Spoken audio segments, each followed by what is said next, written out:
বিনাশন ভকত বৎসল দয়াময়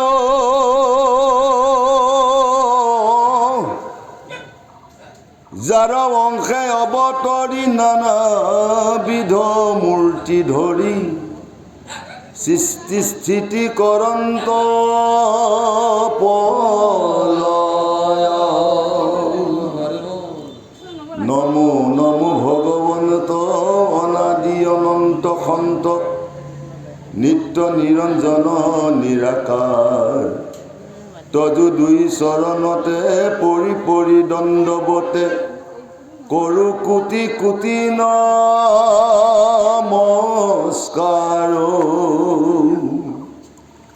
আৰাম হৈও কপখন্ন স্বামী তোমাৰ চৰিত্ৰই আমি মোহ হৈয়া চাহু বৰ্ণাই বাকো মাতৃৰ কোলাত বসি যেন আকাশৰ সখী শিশু হাত মেলে ধৰি বাকো সেইভাৱে ময়ো মোহ ইটো ভাগৱত গুহ অৰ্থ তত্ত্ব নুবুজো নিশেষ বৰ্ণাই বাক আৰম্ভিলো চৰণে শৰণ লৈলো প্ৰভু মোক দিও পদেশ সচিদানন্দৰ পায় বিশ্বৎপাদ্রিত্রবে ত্রপুত্রয় বিনাশয় শ্রীকৃষ্ণায় বয়ং নমঃ শ্রীকৃষ্ণায় বয়ং নমঃ নারায়ণ নমস্কৃতং নরসৈব নরোত্তম দেবীং সরস্বতীং ব্যাখ্যাং ত্রতুজয় মুদীয়তে ত্রতুজয় মুদীয়তে হে রাধে দেবকী নন্দন দেৱ কৃষ্ণ ভগৱন্ত তোমাৰ দুখানেশ্বৰ কোটি কৰি নমন বন্দনা জনায় সবাৰ উপস্থিত সাধু বৈষ্ণৱ আহে মাতি কিশোৰী হাত থকা শ্ৰীকৃষ্ণ কোটি কৰি নমন বন্দন জনায় আপোনাক হ'ব পৰচৰণৰ ৰেণু অধৰ মাথাত লৈ দেৱকী নন্দন দেৱ কৃষ্ণ গুৰুচৰিত্ৰ লৰম মণ্ডল দুআষাৰ কৈ যাম ইয়াতে ভুল কুটি হ'লে আপোনাক হ'ব দাসৰ দাস বুলি যে ক্ষমা কৰে কৃষ্ণ। আজি চতুৰ্থ স্কন্ধৰ ধ্ৰুৱ চৰিত্ৰ। ধ্ৰুৱ চৰিত্ৰটোক আৰম্ভ কৰাৰ আগতেই বিষ্ণু ভাৰতী প্ৰভুৱে পোনপ্ৰথমেই জগতপতি নাৰায়ণৰ শ্ৰীচৰণত তেওঁ নিজকে সমৰ্পণ কৰিছে, অৰ্থাৎ ভগৱন্তৰ চৰণত আশ্ৰয় লৈছে। প্ৰভু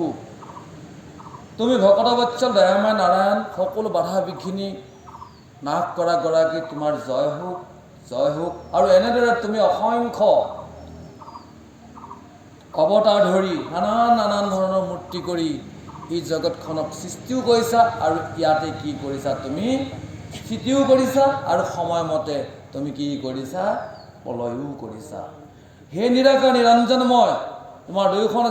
চৰণতে কোটি কোটি নমন বন্দন কৰিছোঁ। তুমি মোক প্ৰসন্ন হৈ তোমাৰ এই চৰিত্ৰটোক, ধ্ৰুৱ যিটো চৰিত্ৰ, তোমাৰ এই মুখৰ বাক্য প্ৰতিমূৰ্তিটোক মূৰ্খমতী হৈ বৰ্ণনা ইচ্ছা কৰিছোঁ, তুমি মোক কৃপা কৰা। যেনেদৰে এগৰাকী মায়ে পূৰ্ণিমা জোনাকত চোতালত বহি যেতিয়া শিশু এটাক বহাই থ'লে সেই শিশুটিয়ে অলিক কল্পনা কৰে যে সেই চন্দ্ৰটো যেন তেওঁ হাতৰ পৰা ধৰি আনিব। ঠিক তেনেদৰে প্ৰভু ময়ো এজন বৰ মূৰ্খমতী, সেয়েহে আপোনাৰ ধ্ৰুৱ চৰিত্ৰটোক অকণমান আৰম্ভ কৰিব ওলাইছোঁ। সেয়েহে আপোনাৰ আশ্ৰয় লৈছে, তুমি মোক কি দিয়া, অকণমান উপদেশ দিয়া বুলি আজি বিষ্ণু ভাৰতী প্ৰভুৱে ভগৱন্তৰ চৰণত এনেদৰে আশ্ৰয় লৈ ভগৱন্তক বৰ্ণন কৰিছে বুলি মৈত্ৰীয়ে বিদুৰক কৈ আছে। ৰাম স্বয়ম্ভু মনুৰ বংশ সাক্ষাতে বিদুৰ অংশ ধ্ৰুৱৰ চৰিত কথা সাৰ কৃষ্ণ পাদ পদ্ম সেবী শ্ৰী বিষ্ণু ভাৰতী কবি পদবন্ধে কৰিব প্ৰচাৰ এ মহন্ত সবক পতি কৰ জোৰে কৰোণতি পদ তদুখন থাকে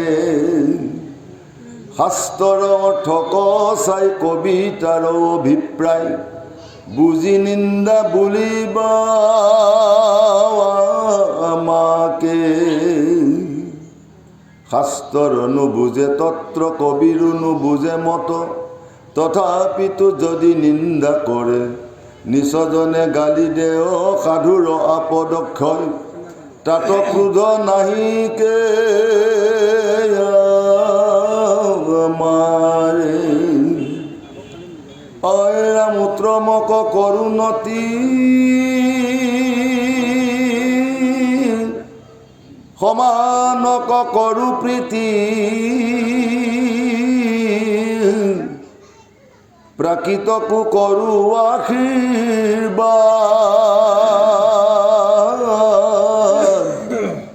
নিন্দা বন্দা পৰিহৰি ডাকি বোলা হৰি হৰি হৌক ঘূৰ পাতে কয়ো সাদ হৰি ৰাম ৰাম ৰাম জয় জয়। হে প্ৰভু, তোমাৰে ধ্ৰুৱচৰিত সাক্ষাৎ তুমি ভগৱন্তৰ অংশ সমস্ত শম্ভু মনুৰ বংশধৰ। হে প্ৰভু, তোমাৰ চৰণত সেৱা কৰি শ্ৰী বিষ্ণু ভাৰতীয়ে পৰমহংস ৰচনা কৰিব ওলাইছে আৰু গুৰুজনে সমস্ত সভাসদসকলক কৈছে, সেই লোকসকল ইয়াতে যদি কিবা ভগৱন্তৰ শ্ৰী চৰণৰ পদৰ যদি কিবা ভুল ক্ৰুটি হৈ যায় সেইবোৰ অৰ্থক চাই আমাক নিন্দা নকৰিব। আৰু যিসকলে শাস্ত্ৰৰ তত্ত্বটো নুবুজে তেওঁলোকে নুবুজি নিজৰ মতিৰো যেন কোনোদিনাখন নিন্দা নকৰিব। যদি নিন্দাও কৰে বা কোনোবা নিজ এজনী গালিও পায় তথাপি সেয়া সেই গুৰুসকল সেইখিনি ভকতৰেই আশীৰ্বাদ বুলি মোৰ নিজৰ আপদবোৰ ক্ষয় যাব। ইয়াত মোৰ অকণমানো কি নাই, ক্ৰোধ নাই হেন জানি সেই অতি উত্তমসকলক সদায় শ্ৰদ্ধা কৰিছোঁ, লগৰীয়াবিলাকক প্ৰীতি কৰিছোঁ আৰু মোতকৈ তলত থকা আশীৰ্বাদ দি সেই লোকসকল নিন্দা বেয়া সকলোকে পৰিহৰি খাওঁতে শুওঁতে উঠোঁতে বহোঁতে ৰাম ৰাম ৰাম বুলি কৈ নিজৰ যিমানবোৰ পাপ মনৰ ভিতৰতে লুকাই থকা এইবোৰক উচ্ছেদ কৰোঁ বুলি গুৰুজনা উপদেশ বাণী। ঐ ৰামা শুনা সভাসদ ভাগৱত পদ চতুৰ্থ স্কন্ধৰ কথা বিদুৰে পুছিলা মৈতে কহিলা মনুৰ বংশ ব্যৱস্থা স্বয়ম্ভুৱ মনুৰ দুই পুত্ৰ ভৈলা সকল গুণে বিশিষ্ট শ্ৰেষ্ঠ প্ৰিয়ৱত ধৰ্মত নিৰত উত্তান পাদক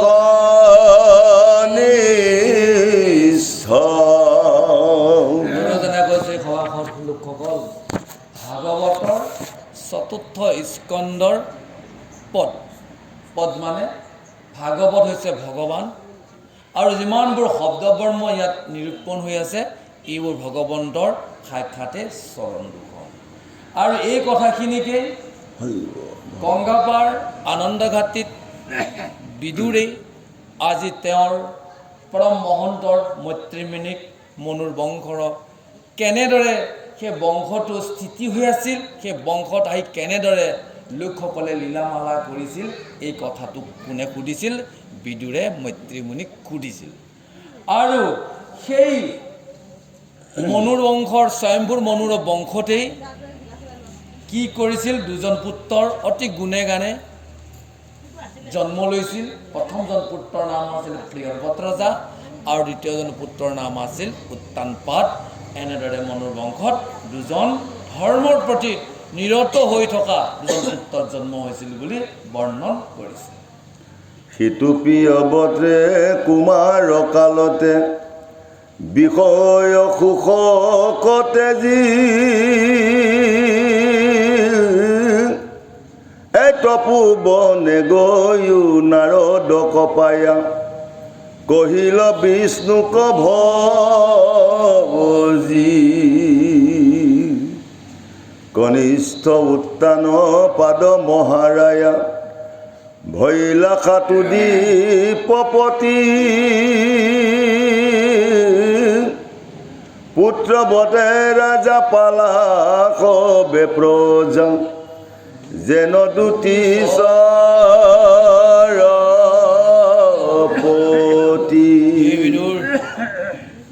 সেই মনোবংশৰ জ্যেষ্ঠ যিজনলৈ প্ৰিয়ৰ পথ আছিল, সৰু কালৰ পৰাই ভগৱন্তৰ প্ৰতি প্ৰেম ভক্তি থকাৰ কাৰণে সেই ৰজাৰ যিবোৰ বিষয়ৰ সুখ সমস্তবোৰ কি কৰি ত্যাগ কৰি তেওঁৰ তপোবনত গৈ দেৱঋষি নাৰদক পাই তেওঁৰ তপস্যাতে লীন হৈ থাকিল। প্ৰিয়ব্ৰত ৰজাৰ সৰুজন ভায়েক উত্তানপাদ, সেই উত্তানপাদ কি কৰিল, আমাৰ এইখনে পৃথিৱীৰে 7খন দেশ 7খন দ্বীপৰ অধিপতি। সেই উত্তানপাদ ৰজাই 7খন দ্বীপৰ কি কৰিল, তেওঁ ৰজা হৈ সমস্ত প্ৰজাসকলকে নিজৰ পুত্ৰৰ দৰে লালন পালন কৰি এইখনে পৃথিৱীত স্বৰ্গ অমৰাৱতী ইন্দ্ৰ ৰাজ্যৰ যেনেদৰে সুখ শান্তি বিৰাজ কৰিছিল, উত্তানপাদ ৰজাই আজি 7খন দ্বীপৰ ৰজা হৈ এইখনে পৃথিৱীতেই দ্বিতীয়খন অমৰাৱতীৰ দৰে তৈয়াৰী কৰি তেওঁ শান্তিৰে প্ৰজাসকলৰ লগত লালন পালন কৰি ৰাজত্ব কৰিছিল বুলি মৈত্ৰেয়ীয়ে বিদুৰক কৈ আছে। অষ্টত শাস্ত্ৰত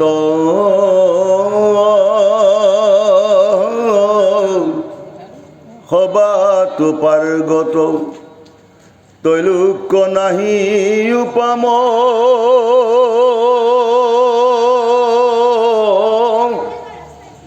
দেৱ দ্বিজৰ তৌ বিষ্ণু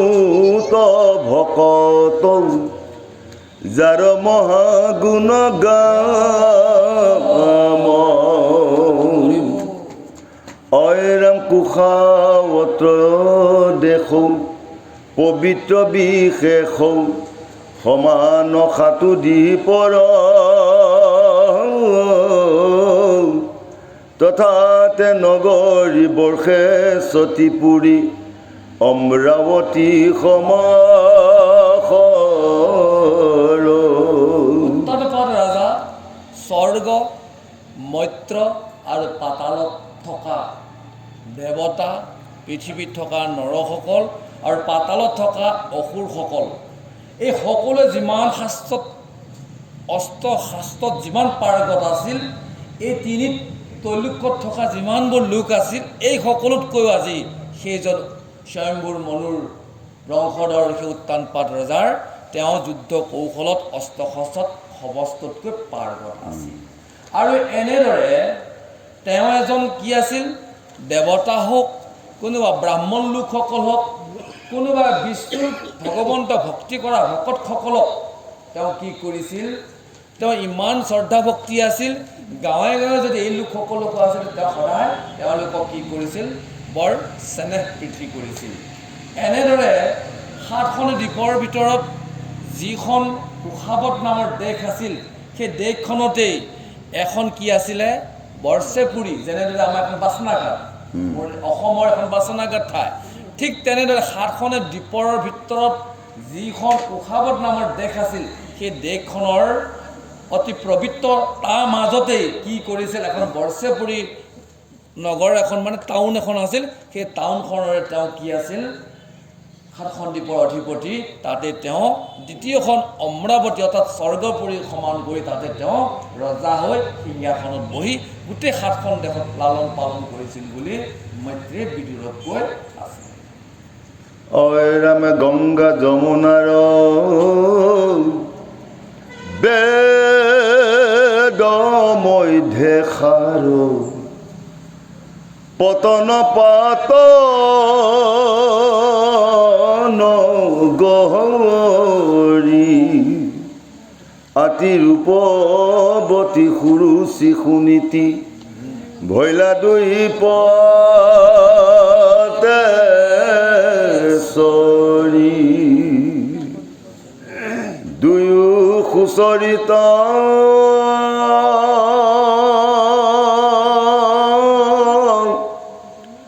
গুণে অনিন্দিত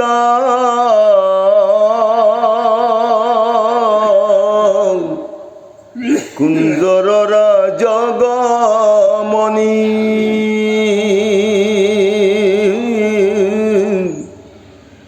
পিন ঘনস্তনী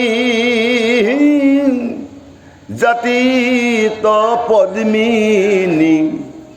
কমল দল নয়নী। সেই বৰছেপুৰী ওচৰতেই যিখন গংগা নদী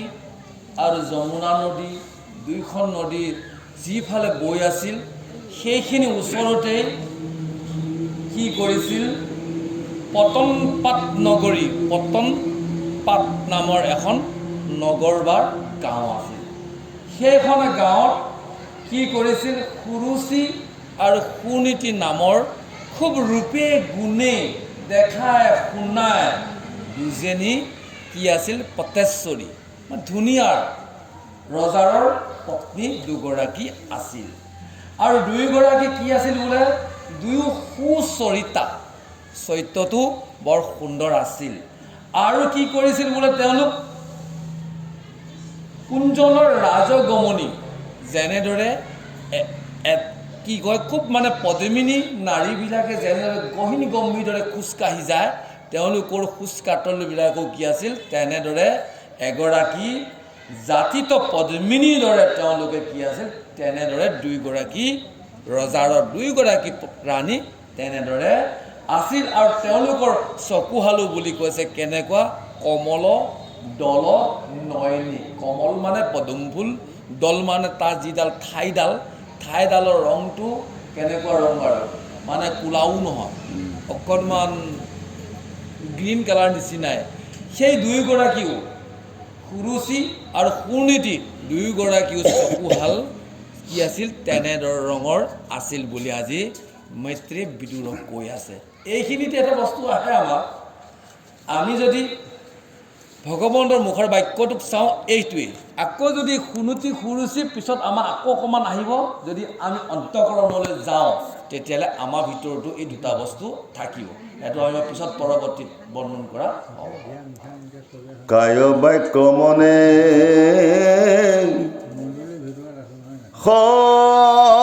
শয়নে ভোজনে উত্তান পাদনী পতি সুনীতিত কৰি সুৰুচিৰ সংগে বহালয় অধিক প্ৰীতি এ পাছে সুৰুচিৰ পুত্ৰ এক ভৈল ৰজাৰ স্নেহ একান্ত অতি দয়াতৰে গণি পহিতাৰে উত্তম নাম থৈল মহন্ত। এনেদৰে উত্তানপাদ ৰজাই নিজৰ শৰীৰ, নিজৰ মন আৰু বাক্যই সদায় খাওঁতে শুওঁতে সেই সুনীতিতকৈ দ্বিতীয়গৰাকী পত্নী সুৰুচিৰ প্ৰতি উত্তানপাদ ৰজাৰ কি আছিল, তেওঁৰ প্ৰতি মৰম চেনেহটো বেছিকৈ আছিল। এনেদৰে সেই সুৰুচিৰ লগত ৰজাৰ প্ৰেম প্ৰীতি বেছিকৈ থকাৰ পিছত সুৰুচিৰ গৰ্ভত কি হ'ল,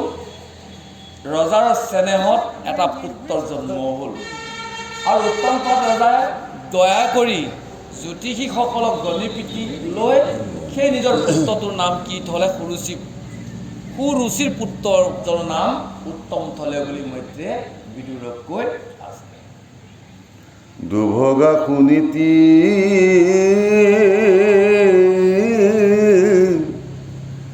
তাহান্তু নিপতি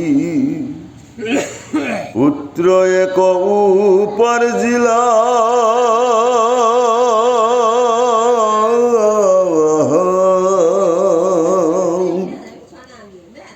সৰ্বাংগে সুন্দৰ দেখিনি পবৰ ত্ৰাণ ধুবনা থৈলা যদি ৰূপে গুণে তাহান্তু সমান তথাপি ৰাজাৰ মতি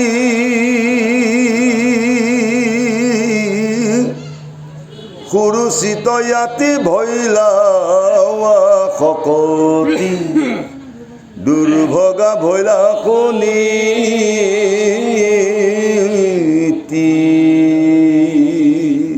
আৰু সেই ৰজাৰৰ দ্বিতীয়গৰাকী পত্নী সুনীতি বৰ দুৰ্ভগীয়া আছিল আৰু সেই দুৰ্ভগীয়া সুনীতিৰ পৰাও এজন পুত্ৰ জন্ম হৈছিল সেইবিধৰ সেই যে ৰজাৰৰ দ্বিতীয়গৰাকী পত্নী সুনীতিৰ পৰা যিজন পুত্ৰ জন্ম হৈছিল সেইজনৰ দেখাই শুনাই ৰূপে গুণে পৰিপূৰ্ণ আছিল সেইকাৰণে উত্তানপাদ ৰজাই তেওঁৰ নামকো কি থলে ধ্ৰুৱ আৰু ৰজাৰৰ কিন্তু দুইজন পুত্ৰ সুৰুচি পুত্ৰ উত্তম আৰু সুনীতি পুত্ৰ ধ্ৰুৱ দুয়োজনে সন্তানে ৰূপে গুণে খুব ধুনীয়া আছিল যদিও আজি উত্তানপাদ ৰজাই সুৰুচিৰ প্ৰতি বেছিকৈ আসক্তি হোৱাত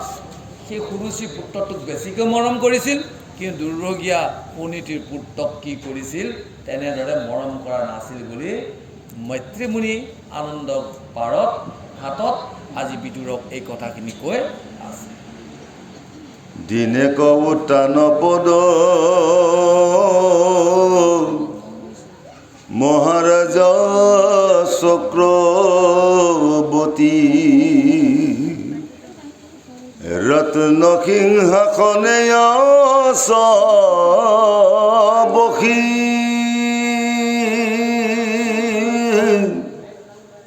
নানা দিশ বিদিশৰ ৰাই ৰাজা ৰাজেশ্বৰ নিপতিকৈ আছয় পাখি অৰামে উত্ৰ মক কুলে লৈয়া স্নেহ পাশে বদ্ধ হৈয়া আসন্ত মাতন্ত মনৰংগে কটু ক্ষীৰ জ্ঞান কৰি কটু গলা বান্ধি ধৰি বদন চুম্বন্ত ৰংগে এদিনাখন উত্তানপাদ ৰজাই তেওঁৰ ৰাজ দৰবাৰত ৰত্ন সিংহাসনত আসন পাতি যেতিয়া বহি আছিল সেইখিনি সময়তেই সাতখনে দ্বীপৰ বৰে ৰজাসকলে আহি সেই ৰজাক ৰাজসিংহাসনত বহি থকা ৰজাক চাৰিওফালে ৰজাসকলে কি কৰিছিল নিজৰ নিজৰ আসনত বহি উপেক্ষী মানে ৰৈ আছে আৰু সেইখিনি সময়তে উত্তানপাদ ৰজাই তেওঁ ৰাজ সিংহাসনতে সুৰুচিক আৰু উত্তমক ৰজাৰ কোলাতে বহুৱাই সেই উত্তমক আজি উত্তানপাদ ৰজাই বহুত মৰম চেনেহ কৰিছিল কি বুলি বৰ্ণন কৰিছে তেওঁ কাষত হৈ হাঁহে কোনোবা সময়ত মৰম চেনেহ কৰে কোনোবা এটা সময়ত তালতে চুমা এটাও খায় এনেদৰে আজি কি কৰিছিল মহা আনন্দ মনেৰে সমস্ত সাতখনে দ্বীপৰ ৰজাসকলৰ মাজত সেই সিংহাসনতে আজি উত্তানপাদ ৰজাই তেওঁ সুৰুচিৰ লগত থকা তেওঁৰ পুত্ৰ উত্তমক অতিকৈ মৰম কৰিছিল বুলি বৰ্ণন কৰিছে অৰাম সুৰুচিও সেহি ঠাই পুতৰয়া নন্দ হৈয়া অৰাম ৰাম নিপতি কয় আচন্তু উপাসী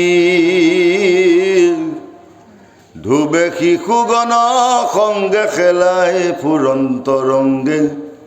সেহি টানে প্ৰৱেশিল অৰামে বাপৰ ভীতি কচাই কিছু কিছু কৰি যায় ধুবু গয়া চাপি লন্ত পাখ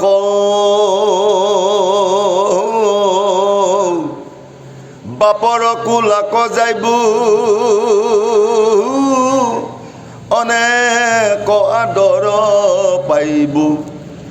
মনে হনে কৰি অভিলাষ বিদুৰ সেই যে উত্তানপাত ৰজাই যে উত্তমক যি মৰম চেনেহ কৰিছিল লগতে বহি থকা অতি মৰমৰ পত্নী সুৰুচিও ৰজাৰ পুত্ৰক আনন্দ কৰি থকা দেখা পায় সুৰুচিও আজি সেই ৰজা আৰু পুত্ৰৰ মুখলৈ চাই বৰ নিজকে আনন্দ পাই আছিল সেইবিধৰ সেইখিনি সময়তেই সেই যে ধ্ৰুৱ 5 বছৰীয়া ধ্ৰুৱ যে নিজৰ সমনীয়াৰ লগত খেল ধেমালি কৰি আছিল এনে মুহূৰ্ততেই ধ্ৰুৱই আজি সেই খেল ধেল কৰি লগৰীয়াসকলৰ লগত আজি য'ত উত্তানপাত আৰু সুৰুচিয়ে ৰাজসিংহাসনত বহি উত্তমক মৰম কৰি থকা জেগাখিনিতে আজি ধ্ৰুৱই তেওঁৰ লগৰীয়াৰ সৈতে আজি প্ৰৱেশ কৰিলে আৰু সেই মুহূৰ্ততে ধ্ৰুৱই কি কৰিলে সেই বাপেকে যে তেওঁৰ নিজৰ ভাতৃক যে মৰম কৰি থকা দেখা পায় আজি ধ্ৰুৱই কি কৰিলে নিজৰ দেউতাকলৈ ভীতি চাই মানে তেওঁ ফালে চাই ধ্ৰুৱই কি কৰিছে এখোজকে নিজৰ পিতৃলৈ ওচৰ চাপি আহিল আৰু ধ্ৰুৱই ভাবিলে মনতে বৰ অভিলাষ কৰিছিল আজি মোকো কিজানি দেউতা দেখিছে যেতিয়া উত্তমক যেনেদৰে মৰম কৰিছে মোকো আগুৱাই আহি মোকো হাত পাতি কোলাল ল'ব বুলি এইটোকে আজি কি কৰিছে মন অভিলাষ কৰি ধ্ৰুৱয়ো দেউতাকলৈ চাই লাহে লাহে সেই ৰক্ত সিংহাসনলৈ আগবাঢ়িছিল বুলি বৰ্ণন কৰিছে ৰাম খাতৰ ওচৰ পাই পিতৃৰ মুখক চাই হাত মেলি শান্ত উঠিবা ক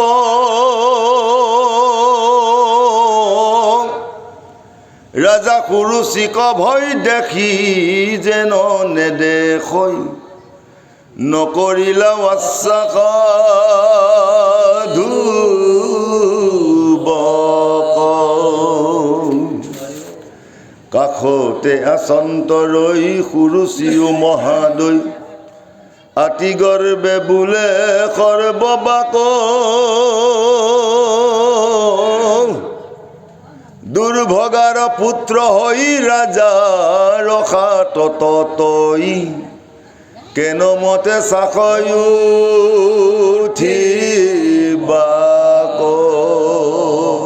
ধ্ৰুৱই যেতিয়া লাহে লাহে হাতৰ ওচৰ পায় অৰ্থাৎ সেই সিংহাসনখনৰ ওচৰত পোৱাৰ লগে লগেই ধ্ৰুৱই আজি দেউতাৰ মুখলৈকে চাই ধ্ৰুৱই দুয়োখন হাত দেউতাকৰ ফালে আগবঢ়ায় আৰু সেইখিনি সময়তেই উত্তানপাত ৰজাই তেওঁ অতি মৰমৰ অতি খুব ভাল পোৱা পত্নীগৰাকী সুৰুচি ওচৰতে বহি আছিল যেতিয়া ৰজাই সুৰুচিক কিবা ক'ব বুলি ভয়তেই সেই যে ধ্ৰুৱই যে হাত মেলি যে দেউতাকক ওচৰলৈ আগবাঢ়ি গৈছিল মনৰ অভিলাষত সেইখিনি সময়তে আজি উত্তানপাত ৰজাই মৰমৰ পত্নী সুৰুচিয়ে কিবা ভয়ত আজি থাকি সেই ধ্ৰুৱক অকণমানো কি নকৰিল আশ্বাসী মানে আহা বুলিও অকণমানো এষাও কথা নকৈ তেওঁ কি কৰিলে ধ্ৰুৱক নেদেখা ভাও থৈ থাকিল আৰু সেইবিধৰ সেই যে ৰজাৰ লগতে যে সুৰুচিও যে বহি আছিল সেই মাহীমাকে দেখা পায় আজি সেই 5 বছৰীয়া নাবালক শিশু ধ্ৰুৱক আজি মহাগৰ্বে আজি কি কৰিছে অহংকাৰে আজি সেই ধ্ৰুৱটোক বহুত গালি পাৰিছিল বুলি বৰ্ণন কৰিছে সপত্নী ভাৱতে থাকি ধ্ৰুৱক বুলন্ত ডাকি ৰাম ৰাম শুন পুত্ৰ বচন আমাৰো ইটো নিপতিৰ পাদ ৰত্ন সিংহাসন খাত পাত কুমাৰে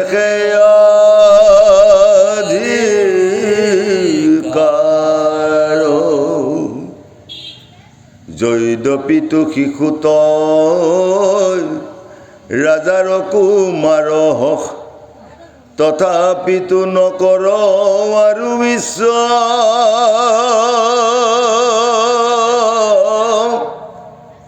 জাতো মুত নজন্মিলি দুৰ্ভগাত উপজিলি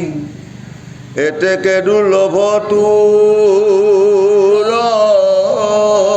বাঞ্ছা। আজি সপত্নী ৰজাৰৰ নিজৰে পত্নী বুলি মনতে ভাবি লৈ সুৰুচি আজি অহংকাৰত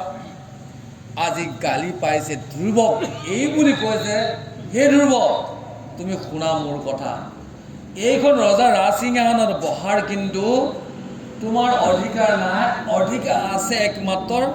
পাট কুমাৰ অৰ্থাৎ মোৰ পুত্ৰটোৱে অধিকাৰ আছে। তুমি ৰজাৰৰ কুমাৰ হোৱা যদিও পুত্ৰ যদি হোৱাও তথাপি তুমি এইখন সিংহাসনত বহা তুমি কোনোদিনাখন ইচ্ছা নকৰিবা। চাওক মাহীমাকে আজি ধ্ৰুৱক কি বুলি গালি দিছে যে তুমি এইখন সিংহাসন তুমি ৰজাপুত্ৰ হ'ব পাৰা, মোৰ লগৰে সেই বাইদেউজনী তুমি পুত্ৰ হ'ব পাৰা, ৰজাই তুমি পুত্ৰ, তথাপি তুমি এইখন আসনত বহা তোমাৰ যোগ্য নহয়। আৰু যদি তুমি এইখনত যদি তুমি যোগ্য এইকাৰণে নহয় তুমি বৰ দুৰ্ভগীয়া থাকে, তোমাৰ কপালখন বৰ বেয়া, কাৰণ তুমি মোৰ ঔৰসত আহি তুমি জন্ম নললা, সেইকাৰণে ইমান ধুনীয়া এখন দুৰ্লভ সিংহাসনত বহা বাঞ্ছা তই সেই ধ্ৰুৱ তই নকৰিবি বুলি আজি সুৰুচিয়ে ধ্ৰুৱক এনেদৰে শৰ বাক বাণী অৰ্থাৎ খঙেৰে এই কথাখিনি কৈ আছে। ৰামে ভূ পুত্ৰ এক কৰ মোৰ বাক্য মনে ধৰ ৰাম ৰাম তপ কৰি বিষ্ণুক আৰাধ চিৰকাল বত কৰি আন বৰ অনাদৰি মোৰ পুত্ৰ হৈবে হেন সাধু আৰামে যদি হৰি তুষ্ট হন্ত তোক এৰি বৰ দেন্ত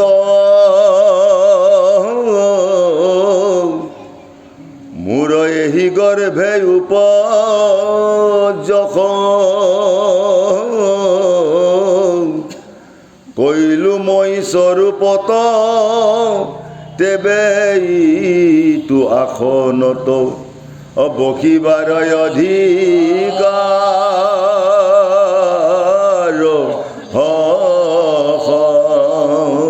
সুৰুচি আজি ধ্ৰুৱক কৈছে, পুত্ৰ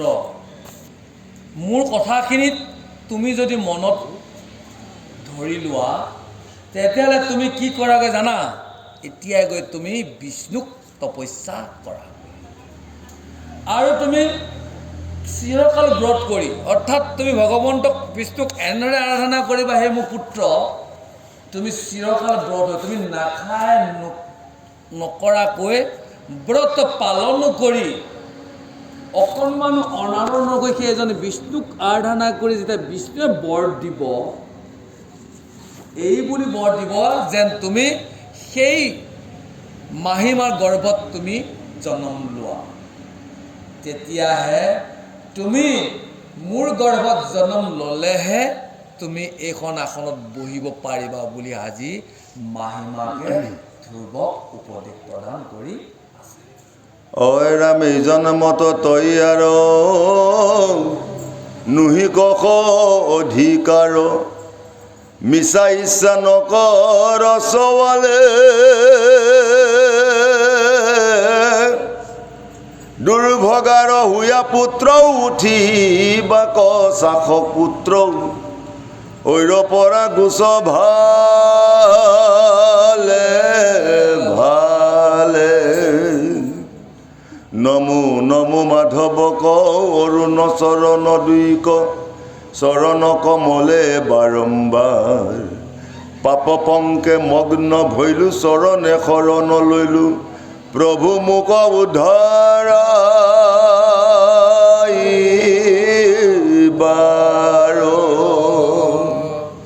হে ধ্ৰুৱ তুমি এই জন্মটো এই ৰাজসিংহাসনত বহা তোমাৰ অকণমান মানে অধিকাৰ নহ'বই। তুমি মিছাতে এইবোৰ চেষ্টা কৰিও তোমাৰ সফল নহ'ব, কাৰণ তুমি বৰ দুৰ্ভগীয়া পুত্ৰ। দুৰ্ভগীয়া পুত্ৰ মানে এতিয়া ৰজা এতিয়া সুৰুচিকে ভাল পালে, সুনীতিক ভাল নাপালে, নহ'ব। কাৰণ দ্বিতীয়গৰাকী খুব মৰম চেনেহ কৰি থকাৰ কাৰণে আগগৰাকীক মৰম চেনেহটোক বাদ দিলে। সেইকাৰণে আজি মাহীমাকে কৈছে তুমি বৰ দুৰ্ভগীয়া, তুমি মিছাতে ইয়াত বহাৰ কাৰণে কোনোদিনাখন কি নকৰিবা, ইচ্ছা নকৰিবা। চল মানে শিশু, 5 বছৰীয়া শিশু। কাৰণ তুমি যে বৰ দুৰ্ভগীয়া হেন জানি এতিয়াই তুমি ইয়াৰ পৰা ভালে ভালে গুচি যোৱা। আজিকালি সময়ত ইংৰাজীটো গেট আউট, নহ'ব। এই ৰাজ দৰবাৰ পৰা এইফালেও ৰজা বহি আছে, এইফালেও ৰজা বহি আছে, ডাঙৰ ডাঙৰ 7খন দ্বীপৰ অধিপতিসকল বহি আছে। মাজতে কোন বহি আছিল? সেইজন উত্তানপাত ৰজা, তাৰ লগতে তেওঁ অতি মৰমৰ সুৰুচি, আৰু উত্তমে বহি আজি সুৰুচি তাৰপৰা কৈছে কম দুখৰ কথা কৈ আছে নেকি? এনেদৰে আজি কি ক'লে? মাহীমাকে ধ্ৰুৱক এনেদৰে ভালে ভালে ইয়াৰ পৰা গুচি যোৱাগৈ বুলি অৰ্ডাৰ দিলে। আৰু ইয়াৰ পিছতে এতিয়া কি কৈছে আমাৰ গুৰুজনাই কৈছে, প্ৰভু তোমাৰ সেই ৰঙা চৰণখনতে বাৰে বাৰে নমন বন্দন কৰিছোঁ। ময়ো আজি পাপ পংকে মগ্ন হৈলোঁ। পাপৰ মগ্ন মানে এইখন জগতত চাৰিওফালে পাপ প্ৰত্যেকটো সময়তে উৎপত্তি হৈ আছে। কি পাপ হৈ আছে বাৰু? খোজকাঢ়ি যায় মতো এটা পিপৰ মৰিলোঁ, তাৰো পাপ লাগে, নহ'ব। আকৌ ভাতকেইটা বনাই থাকোঁতে গৰম পানীত তাতো যদি এটা পোক আছিল সেইটোও মৰা গ'ল, তাৰো পাপ লাগে, নহ'ব। আৰু বা টেলিফোন কাষকেইটা মিছা, ৰাতিপুৱা উঠাৰ পৰা মিছা এইচা পতা নে কিমান পাপে পাপে পাপে পাপে। সেইকাৰণে গুৰুজনাই কৈছে পাপ পংকে মগ্ন হৈলোঁ। তাৰমানে এইখন কলিযুগত পাপ নোহোৱা জেগা ক'তোৱে নাই। আপুনি যিফালে যায় ভাতকেইটা খালেও তাতো পঞ্চকোণা পাপ লাগে, নহ'ব। খোজকাঢ়ি গ'লেওতো কিমান লাগে, গছ এডালকো ঘাঁহ এডাল কাটোতেও পাপ লাগিল। এই পাপতে মগ্ন হৈছোঁ। প্ৰভু তোমাৰ চৰণ মই অলপ আশ্ৰয়, তুমি মোক উদ্ধাৰ কৰা বুলি আজি বিষ্ণু ভাৰতী প্ৰভে ভগৱন্তৰ চৰণত এইখিনিতে সমৰ্পণ কৰা। মানে আমিও গুৰুজনাই যে ভগৱন্তৰ চৰণত যে সমৰ্পণ বাৰে বাৰে যে কৰি থাকে শেষত উপদেশত, এইখিনিত কি হয় জানেনে বাৰু? যেতিয়া আমাৰ শব্দ ব্ৰহ্ম যেতিয়া ইয়াৰ তৰংগ হৈ যেতিয়া সমস্তৰ কাণে কাণে কাণে কাণে কাণে কাণে যেতিয়া প্ৰবাহিত হয়, আমাৰ যিমানবোৰ ভাগৱতস্থলীত আসনত বহালৈকে আমাৰ যিমানবোৰ আমিও সেই পাপৰ মগ্ন হৈ আছিলোঁ, ইয়াত যেতিয়া আমি প্ৰৱেশ কৰি ভগৱন্তৰ গুণানুকীৰ্তনক যেতিয়া আমি একান্ত মনে 2খন কাণেৰে যেতিয়া আমি শ্ৰৱণ কৰাৰ লগে লগে আমাৰ মনৰ ভিতৰত থকা পূৰ্বজন্ম কৰ্মক্ৰিয়া পাপ আৰু ভাগৱতস্থলীত বহালৈকে যিমানবোৰ আমি পাপৰ মগ্নত গৈ আছিলোঁ, এই শব্দ ব্ৰহ্ম যেতিয়া তৰংগ হৈ যেতিয়া সকলোৱে কাণত প্ৰৱেশ কৰাৰ লগে লগে কি হৈ যায়, আমাৰ পাপটো বিনাশ হৈ মনটো পৰিষ্কাৰ হৈ সকলোৱে আসনৰ পৰা একমাত্ৰ ভগৱন্তৰ সন্মুখত চাই চাই তেওঁৰ কথা শুনি শুনি মনটো ইমানে লাগে যে শুনি থাকোঁ। এই শুনি থাকি যেতিয়া আমাৰ আনন্দৰ মনৰ ভিতৰত আহিব, তেতিয়াই বুজিব ভগৱন্তৰ স্বৰূপটোক বুজিব। সেইকাৰণে মহাপুৰুষ মাধৱদেৱে কি লিখিছিল? সমস্ত জীৱ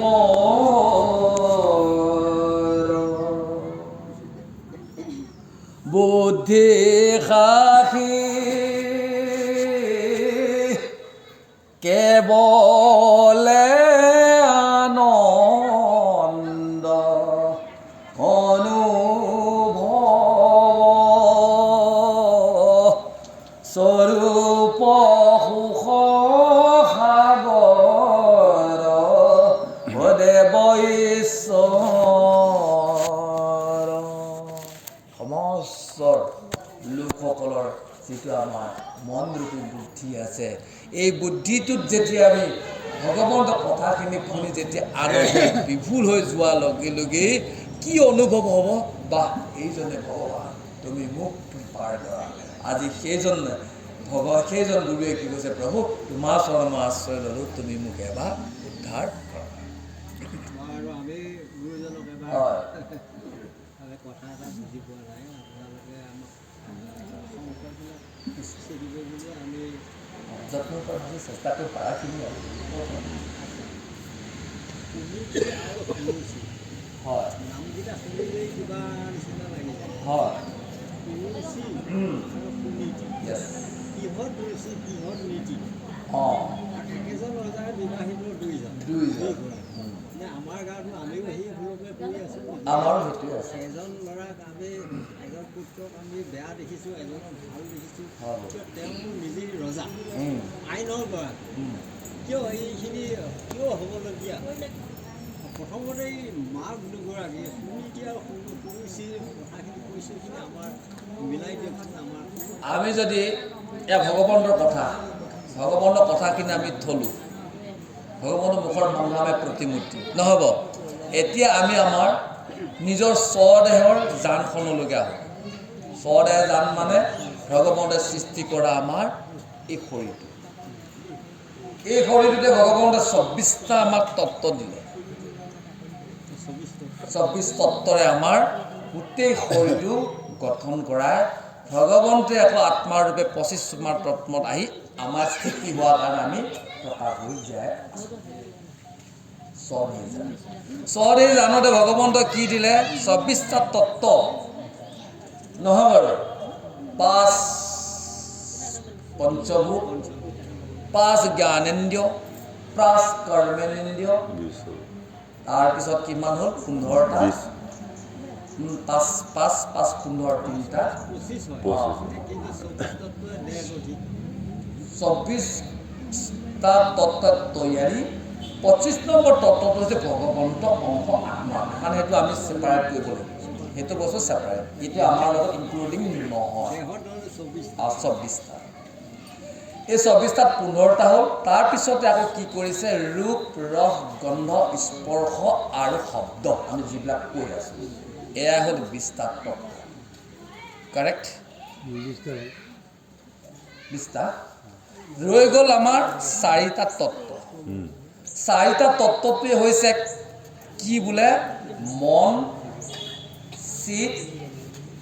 বুদ্ধি আৰু অহংকাৰ সেইটোকে কয় সূক্ষ্ম শৰীৰ আৰু এই মন চিত বুদ্ধি অহংকাৰ কোনো জীৱই কোনোদিনাখন আত্মা অংশৰ পৰা এৰি নাযায় আমি যিমানবোৰ শৰীৰৰ পৰা যিমানবোৰ কৰ্ম কৰোঁ যিমানবোৰ আমাৰ পাপ অহৰহ নিগঠিত হৈ থাকে আমাৰ মনৰ পৰা হয় আৰু যে চিত যে আমি প্ৰকাশ হৈ আছোঁ সেইকাৰণে আমাৰ ইন্দ্ৰিয়বিলাকে কাম কৰি তাত সেই পাপখিনি কৰাই দিয়ে তাৰপিছতে কি হৈছে আমাৰ এটা বুদ্ধি আছে বুদ্ধিটো যদি আমি ভগৱন্তৰ চৰণত নিবেদন কৰিলোঁ ভাল কথা আৰু এই বুদ্ধিটোৱে যদি আমি বাৰে বাৰে বেয়া কৰ্ম কৰিবৰ কাৰণে যদি প্ৰেৰণ কৰি থাকোঁ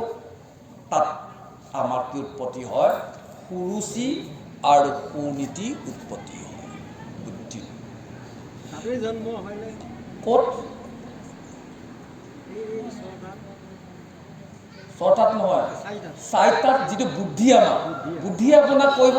সুনীতি সুৰুচি সুনীতি সুৰুচি সকলোৱে বুদ্ধিত কয় পৰীক্ষা নিজে নিজে চাব পাৰে সকলোৱে কি ক'ব সুনীতি মানে বুদ্ধিয়ে কি সুনীতি মানে ভাল নীতি কি নীতি ডাঙৰক সন্মান কৰা নিজৰ স্বামীক সন্মান কৰা সৰুসকলক মৰম কৰা আৰু শাস্ত্ৰ ভাগৱতে গুৰুসকলে যি উপদেশ দিছে তাক দৈনন্দিন নীতি নিয়মত চলি নিজকে সত্যং পৰমত সদায় নিজকে সত্য আচৰণ কৰাটো হৈছে সুনীতি সেইটো বুদ্ধিৰ পৰা আকৌ বুদ্ধিৰ পৰা আৰু এটা প্ৰথমে টপালটি মাৰি দিয়ে সুৰুচি সুৰুচি মানে নিজক ৰুচি তাৰমানে নিজে ভাল পোৱা কি ভাল পোৱা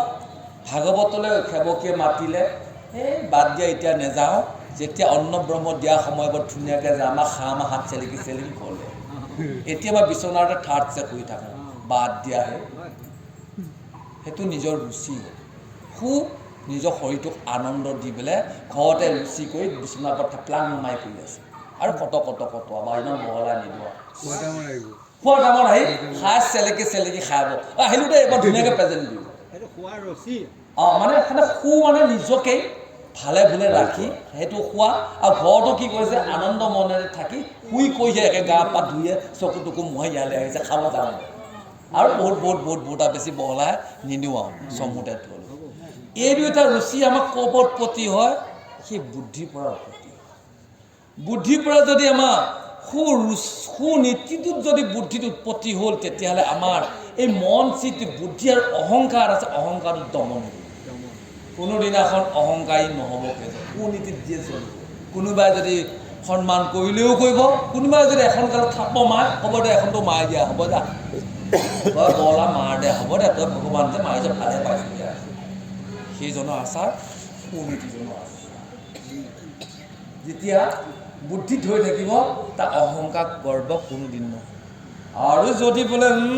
মই খাই আছোঁ মোৰে চকুচ তই মই এখন জালত কিয় মাৰিলি তোক ৰাতি মই চাই ল'ম আৰু চাৰিটামান বক্সিঙে মাৰিম সেইটো অহংকাৰটো বাঢ়ি যায়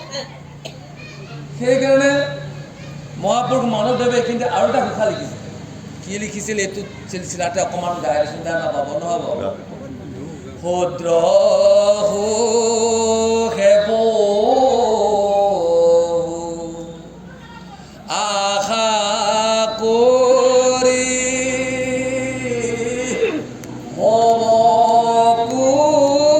বেজিব আছে পুৰি কালখৰ পেদংখিয়া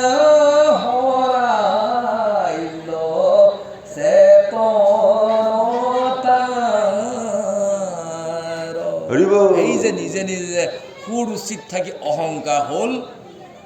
ক্ষুদ্ৰ সুখত হাই মোৰ ঘৰ হাই মোৰ মৰমৰ পত্নী মোৰে চাকৰি মোৰে দৰমহা তোমাৰ কি আছে সেই বাদ দিয়া সেইটো অহংকাৰ থাকোঁতে থাকোঁতে পৰোঁতে কাল সৰ্প এটা যে খাপ মেলি লগে লগে যে ঘূৰি ফুৰিছে গমকে নাপায় শিলটোতে কাল ওপৰত ভগৱন্তৰে দিলে উজতকৈ সাৱধান খাই পোৱাৰ লগে লগে ভৰিখন ভাঙি দিয়ে সেইদিনাখনৰ পৰা খোজকাঢ়ি কিবা নোহোৱা হৈ লাখুটিডাললৈ ঘৰতে বহি থাকে পালে কাল হ'ব যেতিয়া ভৰিখন এখন বহি খোজকাঢ়িব নোৱাৰা হোৱাৰ লগে লগে আনখন বহি ফুলা আৰম্ভ হ'ল তাৰপিছতে ক'লে কি ডায়েবেটিছো আহিল তাৰমানে এই ভৰিতে তলতে মাৰি দিলে কালে আহে লাহে গিলি গিলি আহি আছে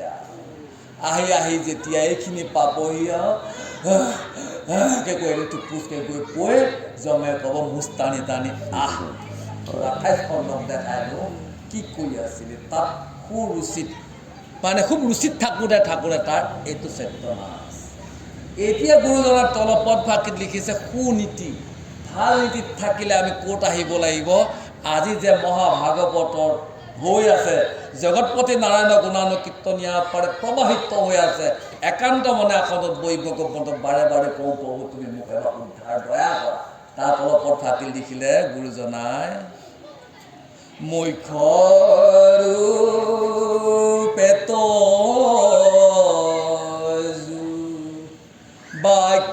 বাক্যামিত্ৰ কৃপায়ে সিঞ্চিয়া প্ৰতিনিত দয়াময় কৃষ্ণ কৰি মোক অদয়াময় কৃষ্ণ কৰি মোক ভগৱন্তই তেওঁৰ অংশসকলক কৃপা কৰিবলৈ গতি দিবলৈ তেওঁ নিজে মুখেদি পদ্মকল্পত 40 শ্লোক ভাগৱত ব্ৰহ্মাক কৈ ব্ৰহ্মাই সেই 40 শ্লোক ভাগৱতক ব্ৰহ্মলোকতেই দেৱঋষি নাৰদক ক'লে দেৱঋষি নাৰদে ব্ৰহ্মলোকৰ পৰা নাৰায়ণ নাৰায়ণ নাৰায়ণ কৰি আকাশ মাৰ্গৰ পৰা নামি আমাৰ এইখন ভাৰতৰ ভূমি উত্তৰাখণ্ড হৰিদ্বাৰৰ পৰা 345 কিলোমিটাৰ আগত থকা বদৰিকা আশ্ৰমত সেই বেদব্যাসে তলমু কৰি পেলাই চিন্তা কৰি কান্দি থাকোঁতেই সেই স্থানত দেৱঋষি নাৰদে আবিৰ্ভাৱ হৈ নাৰায়ণ হৈ এই পিতৃমুখেৰে শুনা স্বয়ং ব্ৰহ্মামুখৰ পৰা শুনা দেৱঋষি নাৰদে বেদব্যাসক ক'লে আৰু বেদব্যাসে সেইখিনিকে কেনেদৰে ভগৱানৰ মুখৰ কথাখিনি কেনেদৰে ক'লে লোকসকলে গতি পাব তেওঁ নিজেও নাৰাখি সেইখিনি কথা নিজৰ পুত্ৰ সুখক প্ৰকাশ কৰিল। সুকে আকৌ সেই বদৰিকা আশ্ৰমৰ পৰা নামি বৰ্তমান আজিও আছে হৰিদ্বাৰ ওচৰত সেই স্থানত সুখ গুৰুদেৱে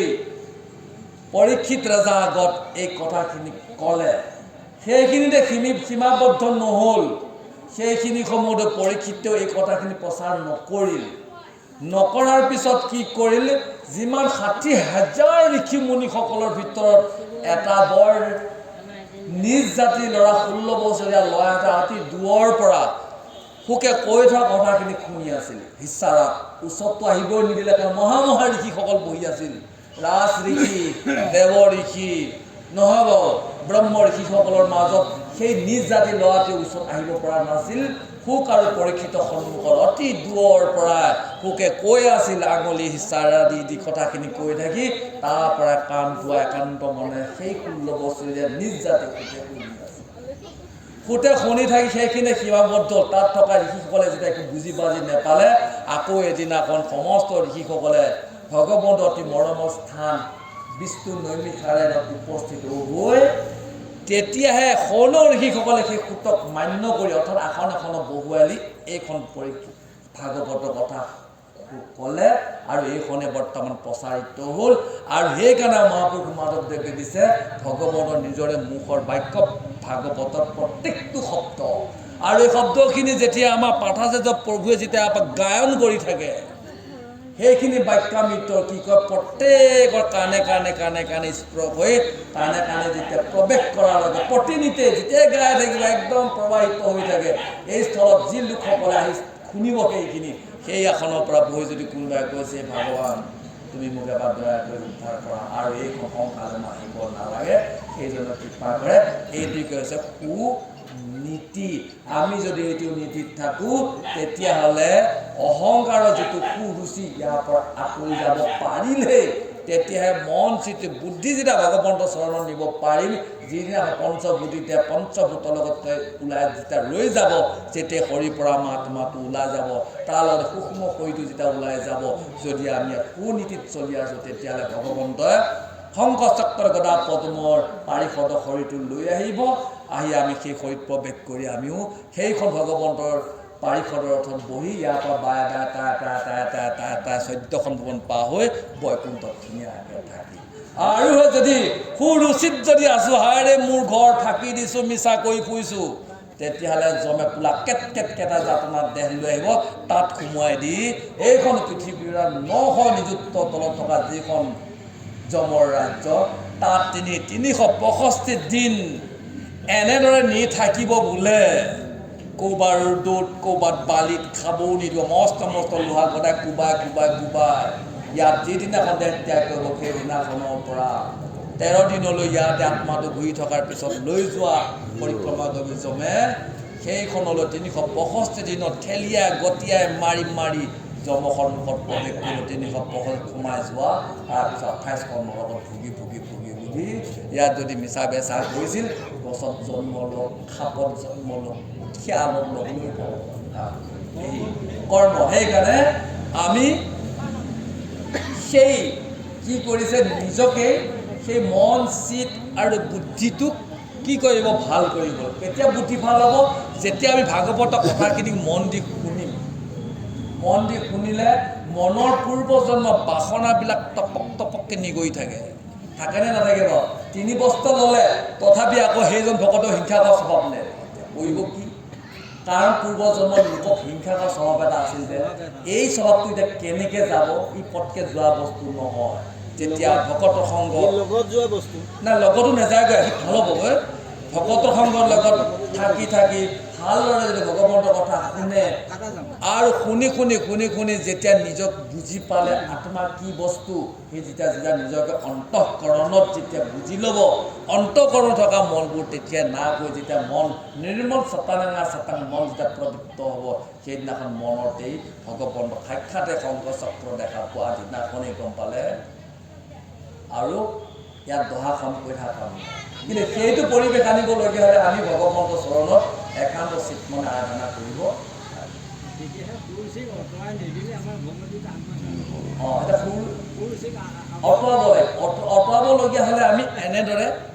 ভগৱন্তৰ আশ্ৰয়স্থলত সাধু বৈষ্ণৱসকলৰ লগত একত্ৰিত হৈ ভগৱন্তৰ গুণান কীৰ্তন একান্ত মানে শুনিব লাগিব আৰু গাই থৈ যাওঁতে অকণমান গাই বুজাই আহিব লাগিব গাই গ'লে সেই লাহে লাহে পূৰ্বৰ বাসনা কৰ্মৰ ক্ৰিয়াবোৰ যিবোৰ টপক টপককৈ নিগৰি অন্তৰৰ ভিতৰত সোমাই থাকে ই দহি দহি নাইকিয়া হৈ এদিন মন যেতিয়া প্ৰবৃত্ত হ'ব সেই মনৰ ভিতৰতে ভগৱন্তক সাক্ষাতে শংকৰ চক্ৰা পদ্ম যিদিনাখনে দেখা আৰম্ভ কৰি দিব সকলোকে দেখিব সমান আৰু আপোনাক সেইজনে আপোনাৰ লগত থাকিব ব্যৱহাৰী কিন্তু সেইজনে ভগৱানক দেখা পায় একে ধুনীয়াকৈ গীতাত যদি আপোনালোকে এইখিনি শুনিব বিচাৰে কেতিয়াবা ধ্যান যুগটো ভালকৈ চাব কেনেদৰে ধ্যান কৰোঁতে মনৰ লগত ভগৱন্তৰ মিলন হয় ধুনীয়াকৈ বৰ্ণন আছে গীতাটো এতিয়া মনক জিনাৰ উপায় এটা দিছে আৰু এই হেৰিটো স্বভাৱ প্ৰকৃতি এটা আছে সেইটো আৰু সেইকাৰণে ক'লোঁ মনৰ লগত ভগৱন্তক কেনেদৰে দেখা পায় একে ধ্যান যুগটোতে বৰ্ণনা আছে ভালকৈ চাবচোন বাৰু আকৌ এনেকৈ চাব লাগিব অকণমান স্পেলিংবিলাক ৱৰ্ডবিলাক কোনোবা জানা মানুহ যদি ওপৰতে কৈ থৈ যায় বুজি নাপাব সেইদিনাখন এটা ওলাইছিলে একদম বুজি একে স্পষ্টীকৰণ আপোনাৰ হৃদয়খন উলিয়াই বাহিৰ থৈ দিব বাহিৰত দেখা পায় যদি কৃষ্ণ কেনেকৈ তাত আছে মই অকণমান পদটো পাহৰিছোঁ কিমান সংখ্যা আছিলে কিন্তু ধ্যান যুগত ধুনীয়াকৈ শ্ৰীকৃষ্ণ অৰ্জুনক কৈ আছে মই অকণ পাহৰিছোঁ কিমান ওলাইছিলোঁ